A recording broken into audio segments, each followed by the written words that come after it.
দখল করে। কেউ যদি স্বৈরাচারী কায়দায় রাষ্ট্র যদি ক্ষমতায় থাকতে চায়, তারা এইভাবে তারা যদি কোন দেশ যদি তারা দখল করে, কোন স্বৈরাচার যদি কোন দেশের রাষ্ট্র যদি ক্ষমতা যদি তারা দখল করে, তারা ওই দেশের ভিতরে দুইটা কাজ করে। কয়টা কাজ?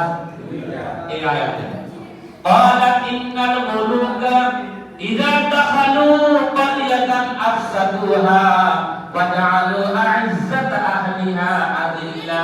তারা কাজ করে দুইটা। কয়টা? এক নম্বর কাজ হলো তারা রাষ্ট্রীয় ক্ষমতায় বসে তারা ওই দেশের সম্মানিত লোকগুলোকে দূরে দূরে তারা বেইজ্জতি করে। এক নম্বর তাদের কর্মসূচি থাকে ওই দেশের জনপ্রিয় লোক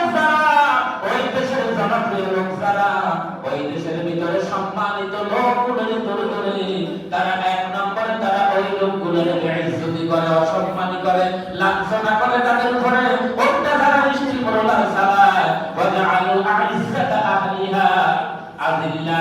আর ওই দেশটার ভিতরে তারা দাঙ্গা আর হাঙ্গামা সন্ত্রাসী কর্মকাণ্ড লাগিয়ে রাখে। কার কথা? কোন লোক যদি স্বৈরাচারী কায়দায় রাষ্ট্রীয় ক্ষমতা দখল করে, তারা এই দুইটা কাজ করে। কয়টা কাজ? ওই দেশের সম্মানিত লোকদের তারা অপমান করে, আর তারা দেশের ভিতরে অশান্তি দেশটা অশান্ত করে রাখে। এরপরে ফেরাউন পঞ্চম নম্বর কাজ, তার পঞ্চম নম্বর কর্মসূচি হলো ওয়ায়াস্তাহয়ী নিসাআহুম।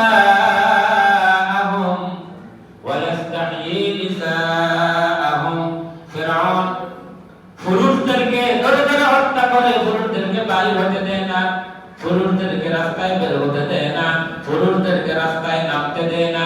আর ওয়ায়াস্তাহয়ী নিসাআহুম, আর মহিলাদেরকে রাস্তায় ছেড়ে দেয়। মহিলাদেরকে কোন ছেড়ে দেয়? দেখছেন না আপনারা, স্লোগান কন্যাও তো আবিষ্কার হয়েছে। কি কন্যা? ওর কথা কন্যা। কি কন্যা? স্লোগান কন্যা। কি কন্যা? আপনারা মনে শুনেন না।